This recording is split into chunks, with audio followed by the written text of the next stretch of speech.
Hi guys, welcome to another episode of Gunpla TV. As always, we've got the latest products that have come in and you can purchase them on hjj.com and links are down below in the description. But hey, first up, let's just look at this new page that we've got on hjj.com, and it's to do with what tools that you need to build certain kits. So we have a standard section here. You can see stuff like panel lining and painting the kits just with the Gundam markers, cutting mats, nippers, just entry nippers, you know, not you're not going to break the bank with these things, or something to spice up the kits that you've made, and then some recommendations here too. Going down, we have intermediate, so we're getting to the more expensive, better quality goods that will allow you to add that fine detail to your kits or accessorize them with a bit more detail. And then some suggestions.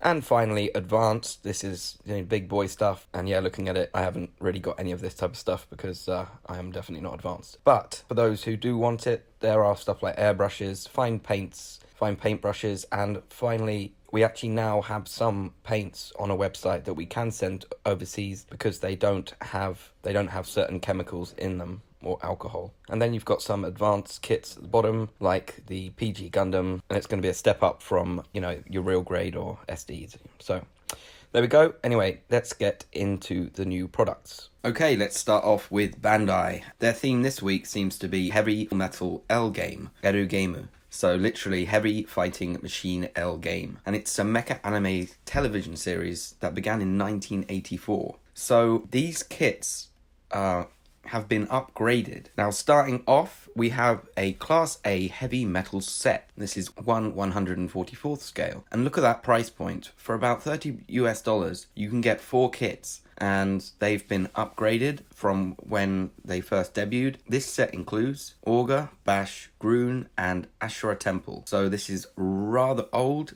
but man, it's cool that they've upgraded these kits, and it really does look like a very good price point for the amount that you get. Now to the individual kits from Heavy Metal L-Gaim. You have the HG Atoll, and we can see that it comes with the flogger, wingle binder left and right, Atoll V parts, 6 of them, a lead wire, and marking stickers. So once again, we are seeing an upgraded version of this kit, better range of motion and improved hip articulation. This is going to be the same for the next 2 items as well. The HG OG, and it looks pretty good with that gold color. That scythe is really impressive. Kind of reminds me like the Death Scythe Gundam. But it's got the saber parts as well. So I think this one's one of the better ones of the lot. And finally, we have the HG L-Gaim. And unfortunately, this one seems to be on order stop right now. But probably when it releases, as I am recording this beforehand, there will probably be some stock left over, or in the future it will go back ordered, because I do not think that this kit has been made in China, and therefore they will probably reproduce it. This one comes with a lot more than the others, which is, I think, why it's popular with those cool, expandable legs. It has an action base, 5-joint part, some tubes, hand parts, like a lot of them, 7 of them, a land booster, S-mine, solar binder, saber, power launcher, and buster launcher. So you're getting a lot. It's actually the same price, so I can see why this one is popular, but I personally like the gold one the best. I don't know, what do you guys think? Now, moving on to Kotobukiya, and this is a reissue of the Zoids and Phantasy Star Prozen Knights. You may be looking at this and it says discontinued because we've only got very limited numbers of these left. But if you're quick enough, you can grab one of these. I know it was very popular when it first came out, and it seems to still have that popularity as a reissue.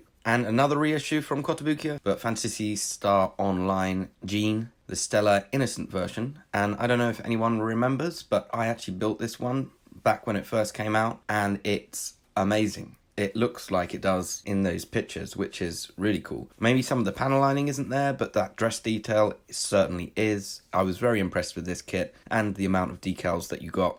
So if you want to see my review of that, you can check out our hobbylink.tv. There is one new thing that came in. It's the, I'm going to butcher this, but Schneider Unit Marking Plus version for the Liger Zero. So you're going to be able to make your Liger Zero look absolutely spectacular. Look at all these decals and extra parts to attach. Obviously, they're those, with Kotobukiya, you've always got those joints that can be interchanged with many of their products. So it's really impressive.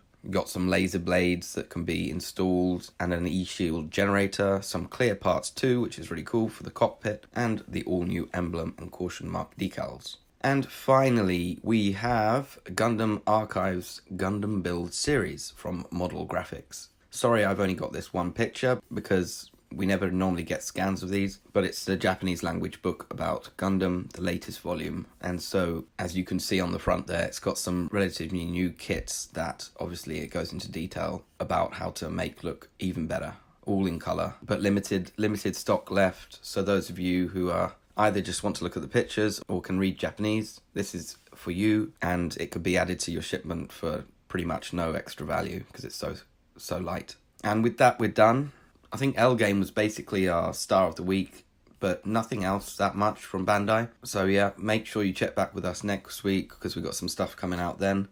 Actually, it's episode 400, but due to the pandemic, I'm sorry, but I just think it's going to be type of a normal episode, probably just my droll voice. Anyway, make sure you check out all the links in the description if you want to snap anything up. A lot of these are limited, so make sure you get there fast. And also check out the tools for every kit that I showed off at the start. That is, right now it's on the HLJ.com homepage. You can click that, or you can type in Google HLJ tools for every kit and it will come right up on the top there. So thank you very much. We'll see you again soon, whether it will be me or someone actually in person, I do not know. And when we do have someone in person, they will announce the winner for the February giveaway, 5,000 yen. Sorry it's been delayed, but it is what it is. Thank you very much.